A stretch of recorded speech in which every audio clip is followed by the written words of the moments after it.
Okay.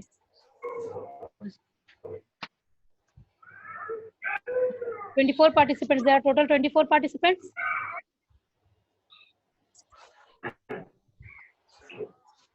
Yes, ma'am. Yes, ma'am. Yes, ma'am. 24 ही है ना? 24 के साथ स्टार्ट करूँ क्लास? Yes, ma'am. Start कीजिए. कर दीजिए मैम. तो मैकेनिज्म ऑफ एक्शन तो मैंने कल आईयूसीडी बता दिया था कि what is the mechanism of action of IUCDs. इन्हों को ही बता दिया था कि ओनली सिर्फ प्लेन अगर नॉन मेडिकेटेड आईयूसीडीज डालते हैं तो उसका क्या एक्शन होता है, फिर कॉपर का क्या एक्शन होगा एंड प्रोजेस्टेरोन का क्या एक्शन होगा. This I have said you already. Now it comes on the complications. Complications क्या क्या हो सकते हैं आईयूसीडीज लगाने के. इंडिकेशंस मैंने पहले बता दिया था कि इंडिकेशंस हम लोग कब कब आईयूसीडीज यूज करेंगे and when it is better to use IUCDs, ये भी बता दिया था. इंसर्शन टेक्निक भी आप लोगों को समझ में आ गई थी कि इंसर्शन टेक्निक कैसे होती है, वो आपको पता है. Yesterday also I shared the video about GyneFix की फ्रेमलेस जो होता है उसको हम लोग कैसे डालेंगे. वीडियो कितने लोगों ने देखा था और किन लोगों को समझ में नहीं आया? Any question about that, regarding that? Yes, ma'am. वो उसमें जो शार्प से जो कटिंग किया गया था वो क्या था?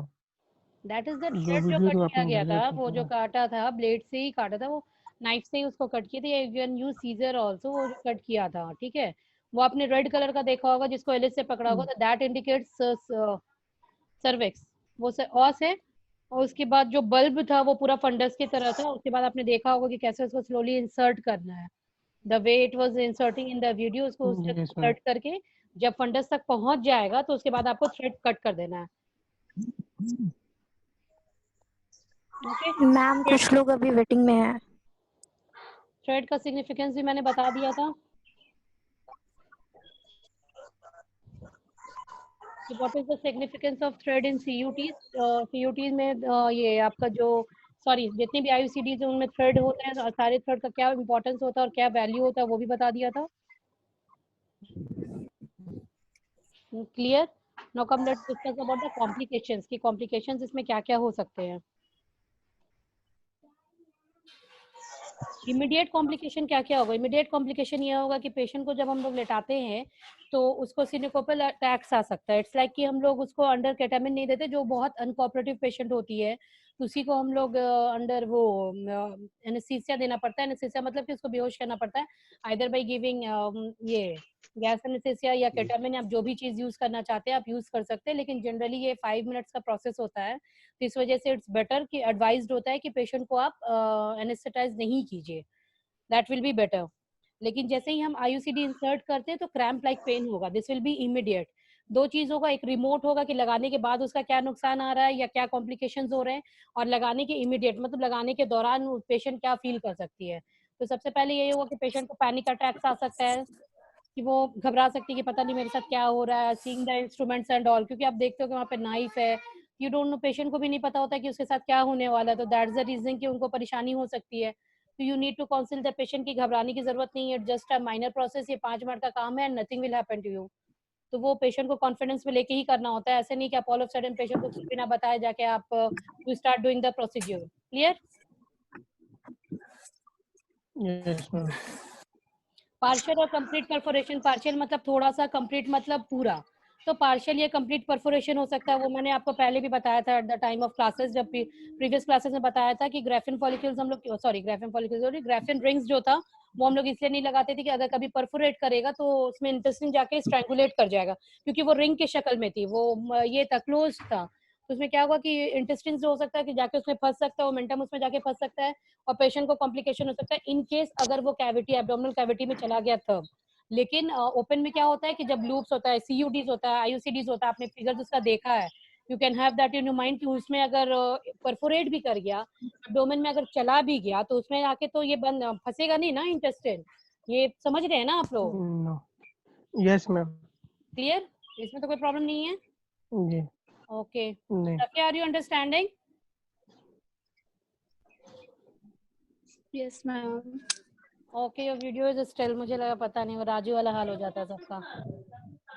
रिमोट में क्या क्या होगा, अंडरस्टैंड की रिमोट में क्या क्या होता है. सबसे पहले कि पेन होगा. Okay.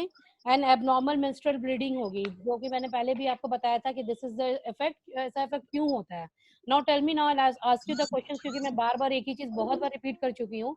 I need to know from you all कि अगर जब हम लोग आईयूसीडीज इंसर्ट करते हैं तो what is the reason of excessive bleeding? Excessive bleeding क्यों होती है?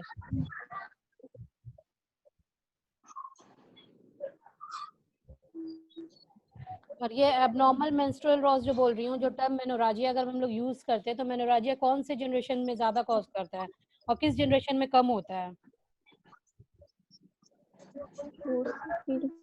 ओसी में कम होता है। ओसी की बिल बात तो मैं जनरेशन पूछ रही थी, इसमें ओसी कहाँ से आ गया? ओसी is oral combined sorry first generation में ज्यादा काउज करता है, फोर्थ जनरेशन में कम काउज करता है मेनोरेजिया। फर्स्ट जनरेशन इज लिपिडोज which are now less used, क्योंकि वो नॉन मेडिकेटेड होता है। मैं मेडिकेटेड की बात कर रही हूँ। मेडिकेटेड में आपका try to clear the things, एक बार पढ़ा कीजिए वापस से जाके, आइदर थ्रू द बुक्स और थ्रू नेट, जैसे भी हो सके, या अगर आपको वो मेरा हैंड रिटन नोट्स चाहिए तो आप बोल दीजिए, वो मैं बता दूंगी आपको। मैंने ये कहा था कि सेकेंड आईयूसीडीज जो होते हैं, इंट्रायूट्राइन कंट्रासेप्टिव्स, जो कॉपर रिलीज करते हैं, उनके वजह से मेनोराजिया होता है। थर्ड जनरेशन में जिसमें प्रोजेस्टेरॉन रिलीज होता है, उसमें मेनोराजिया बहुत कम होता है। ठीक है, इंसिडेंस इज लेस। क्लियर? और मेनोराजिया इसलिए होता है क्योंकि इंडोमेट्रियम चेंजेस जो आते हैं फॉरेन बॉडी की वजह से, जो रिएक्शंस होता है उसकी वजह से मेनोराजिया होता है। Now clear? क्लियर हो गई ये चीज? PID means pelvic inflammatory disease. जो पेल्विक इन्फ्लेमेटरी डिजीज होगा वो इसका आपको फर्स्ट 3 वीक्स में हाई रिस्क में होगा। पेशेंट हाई रिस्क में चली जाएगी अगर वो शुरू के फर्स्ट वीक में, अगर स्टार्टिंग 3 वीक्स में पीआईडी नहीं होता है तो इट इज अज्यूम्ड दैट कि बाद के पीरियड्स में भी नहीं होगा, क्योंकि आईयूसीडीज लॉन्ग लास्टिंग होते हैं। देयर फॉर 1 ईयर या उसके बाद फिर 3 इयर्स, 5 इयर्स एंड मैक्सिमम कितने ईयर्स से IUCD? 10 years. 10 years. Very good. तो पीआईडीज का क्या होता है कि स्टार्टिंग के 3 वीक्स में रिस्क में हो सकता है कि उसको पीआईडी हो जाए, पेल्विक इन्फ्लेमेटरी डिजीज हो जाए। ओके, ठीक है, जिससे इन्फ्लेमेशन हो जाता है पेल्विक ऑर्गन्स का। पेल्विक ऑर्गन्स में क्या क्या आता है? फीमेल पेल्विक ऑर्गन्स के बारे में अगर हम बात कर रहे हैं तो what do you understand by pelvic organs? Uterus, ovary, fallopian tubes, ये सब किस चीज में आता है? एनाटॉमिकल पोजीशन कहाँ पर है? पेल्विक। तो जो पेल्विस में होगा उस ऑर्गन को क्या बोलेंगे? थर्ड ईयर की बात नहीं पूछ रही हूँ आप लोग, talking about the first year. First year की बात पूछ रही हूँ। जो लोग नीट करके आए वो +2 में भी पढ़े होंगे, वैसे मैं देखती हूँ मेरा बेटा तो उससे ज्यादा हाई लेवल का पढ़ता रहता है। तो 12th में अब सिलेबस अच्छा खासा टफ हो गया। बायो अगर आप लेते हैं तो सिलेबस उसका टफ है, ये तो पता ही है ना। तो that are the pelvic organs, उसी को हम लोग पेल्विक ऑर्गन्स कहते हैं। क्लियर? जी। So the two things are major factor for the removal of please be quiet. Two things जो होता है वो मेजर फैक्टर्स जो होता है आईयूसीडीज को निकालने का, वो एक ये होता है पेन, ओके, ड्यूरिंग डिस्मेनोरिया जिसको बोलते हैं, pain during period, menorrhagia, and third thing होगा आपका पीआईडीज। ये तीनों अगर क्योर नहीं होता है स्टार्टिंग 3 मंथ्स या 6 मंथ्स में, तो फिर हम लोग पेशेंट को एडवाइस करते हैं कि दैट आपको आईयूसीडीज सूट नहीं कर रही है मैम, बेटर कि आप रिमूव कर लीजिए and you use some another technique of contraceptions. ठीक है? Clear? Yes, ma'am. Now tell me, what are the 3 major factors for removal of CUTs?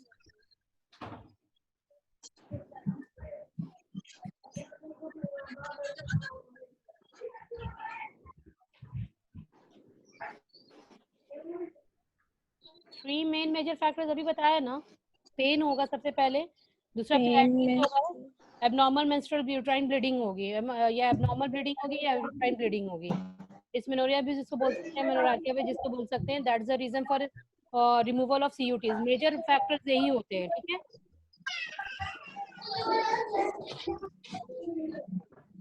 बाकी तो कॉन्ट्राइंडिकेशन तो आप जान ही रहे कि ये सारे कॉन्ट्राइंडिकेटेड है, तो उस टाइम तो आप आईयूसीडीज लगाएंगे ही नहीं। लेकिन लगा के रिमूव करने का क्या मतलब होता है? यही फॉलो अप केयर के लिए आपको बुलाना पड़ता है पेशेंट को। जैसे कि आप ओसीपी से पेशेंट को बुलाते हैं एवरी 3rd मंथ उसको चेकअप करने के लिए, सारा एग्जामिन करने के लिए, उसका बीपी देखने के लिए, मेटाबॉलिज्म रेट देखने के लिए, एंड उसको हम लोग क्या कराते हैं, फिर ब्लड लेवल टेस्ट करवाते हैं कि सब कुछ उसका ठीक है कि नहीं है, ट्राइग्लिसराइड कैसा है, क्योंकि ये माना जाता है कि ओसीपी जो खाते हैं तो पेशेंट में स्लाइट वेट गेन होता है। तो ये सब फॉलो अप चेकअप करना जरूरी होता है। तो शुरू के 6 मंथ्स आप पहले आईयूसीडी में भी वही सेम बात होगी कि you will call a patient for regular follow up. उसके बाद जब 6 महीना बीत जाएगा तो साल में एक बार बुलाएंगे, 3 साल के लिए अगर है तो साल में एक बार बुलाएंगे। उसके बाद जब उसको निकालना होगा तो फिर दोबारा दूसरा लगाना होगा तो लगा सकते हैं। और अगर 10 ईयर्स के लिए है तो उसको एवरी ईयर आना पड़ेगा एक बार अपने चेकअप के लिए। You need to see, feel करना होगा आपको थ्रेड के थ्रेड अपनी जगह पे है कि नहीं है, अल्ट्रासाउंड करा सकते हैं या एक्सरे करा सकते हैं कि ऐसा तो नहीं कि इम्पेयर्ड हो गया। Please stop talking in between when I am talking.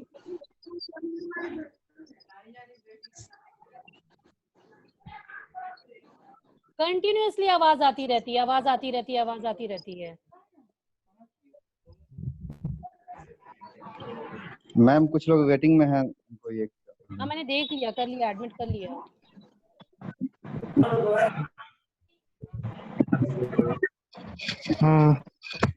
Communication disturb होता है रिपीटेडली। आई से you don't speak in between. या देखिए कि आप किसी ऐसी जगह पे बैठिए जहाँ पे थोड़ा इन्वायरमेंट आपका शांत हो। आई अंडरस्टैंड कि घर है, कोई इंसान और घर से बाहर तो नहीं जा सकता है, but try to minimise the external sounds. नहीं तो फिर मैं म्यूट करके फिर आपको पढ़ा देती हूँ, उसके बाद फिर कन्वर्सेशन का कोई फायदा होगा नहीं।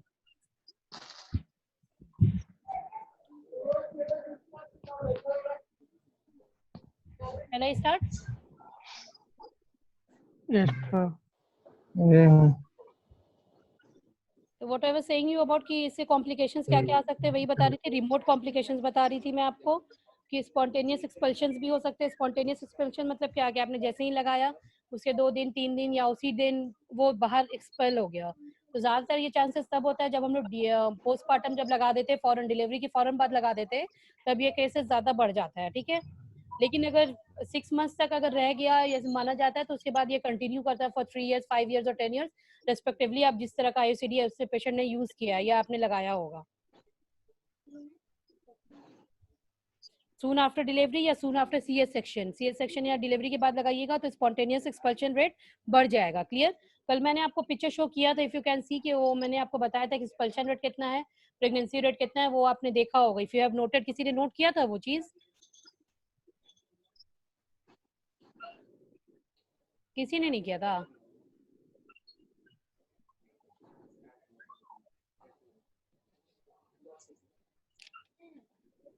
सबका तो नहीं दिख पाया है। कोई बात नहीं, स्क्रीन शेयर हो रही है? No, ma'am. No, ma'am. Okay, I'm trying to share the screen. You look at it. Where?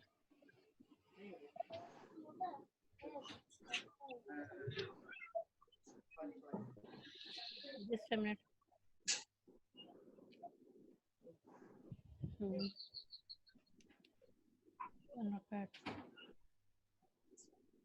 Share हो गई स्क्रीन? No, ma'am.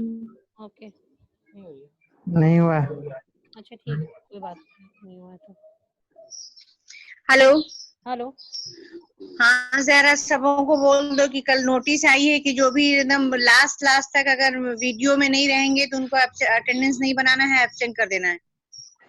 मम्मी मैंने बोल सुन रही हो मेरी बात? हाँ, वो बोल रहे कि नेटवर्क कनेक्टिविटी। मैम ऐसा होता है ना मैम, कभी कभी ऐसा होता है नेटवर्क प्रॉब्लम होने की वजह से, वीडियो ऑन होने की वजह से। आपके पास अपना जस्टिफिकेशन देते रहिएगा, हम तो उनकी बात सुनेंगे ना। मैम एक मतलब असल में बारिश का इलाका है, बारिश हो रही है, इस वजह से वीडियो बहुत फंस रहा है। तो वीडियो ऑन होने की वजह से जो है बोलती रहती है मैम, वो भी नहीं समझ में आता है, बिल्कुल आवाज फंस जाता है 5-5 मिनट तक। तो वीडियो ऑफ होने की वजह से एमबी कम खर्च होता है और उसकी वजह से जो आवाज क्लियर आती है आवाज। चलिए मैक्सिमम जो लोग कोशिश कीजिए, कनेक्ट हो जाएंगे तो अच्छा रहेगा। प्रिंसिपल साहब को यही ऑर्डर आया, कल तो नोटिफिकेशन आया, आप लोग देखे नहीं? मैम जी सर, जी मैम सब देख लिए हम लोग, सब देख लिए हम लोग मैम। लेकिन हम लोग ग्रुप में कोई मैसेज अगर करते हैं या फिर तो फिर उसका कोई रिप्लाई अभी तक तो ऐसा कुछ आता ही नहीं है, तो कैसे अपनी बात पहुंचाएं प्रिंसिपल सर से? ग्रुप में तो ऐड है प्रिंसिपल सर। आप एक लेटर पर्सनल मैसेज दो उनको, साइन करके उसे मैसेज करके भेज दीजिए। ईमेल कर सकते हैं ना, ईमेल करके साइन कर दीजिए, साइन करके भेज दीजिए कि क्या प्रॉब्लम आ रही है। ठीक है बाबू, Should be ठीक है, पढ़ाओ। जी ठीक है। Now you can see my screen, वो मैंने बता दिया था आपको। You can see the different types of CUDs और उनका क्या एक्सपल्शन रेट्स क्या है, रिमूवल रेट क्या है और प्रेगनेंसी रेट क्या है। मैंने कल कंपेयर करके बताया था। Today I am not going to read it again, मैं इसको दोबारा नहीं बताने वाली हूँ, ठीक है।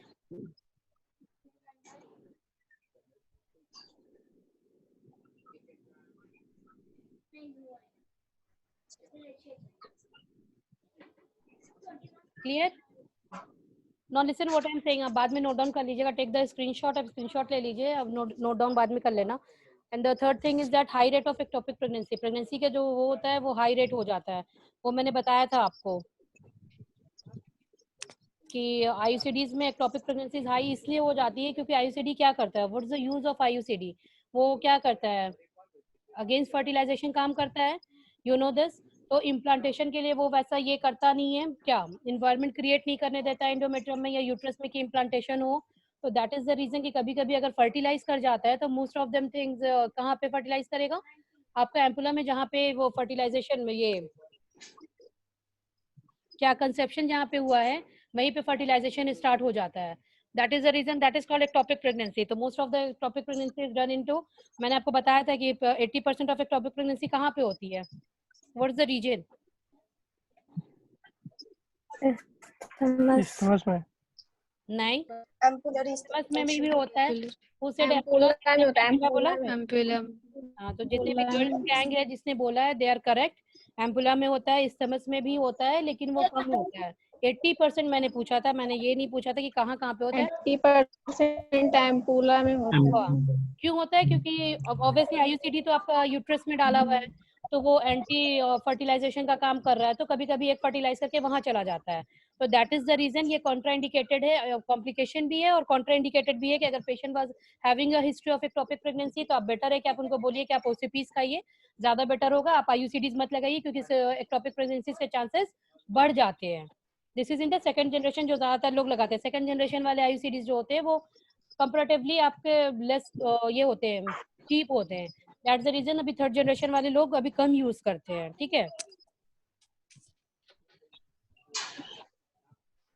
Just because it prevents more intra uterine pregnancy. Intra uterine मतलब यूट्राइन के अंदर की जो प्रेगनेंसी होती है IUCDs उसको प्रिवेंट करता है, नॉट एक्स्ट्रा यूट्राइन। तो एक्स्ट्रा यूट्राइन जो होगा तो वो बाहर में होगा, तो उसमें IUCDs का कोई फंक्शन नहीं होगा। And secondly the main very things you are say that if you go for IUCDs it will not give you protection with STDs। STDs से ये आपको प्रोटेक्शन नहीं देगा। STD से सिर्फ प्रोटेक्शन आपको देता है बैरियर मेथड, जिसमें आपके कॉन्डम्स आते हैं या फेमिडॉम्स आएंगे या मेल कॉन्डम्स जो आते हैं। क्लियर?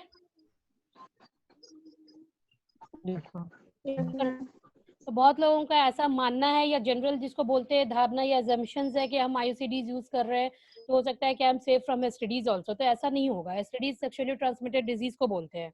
क्लियर?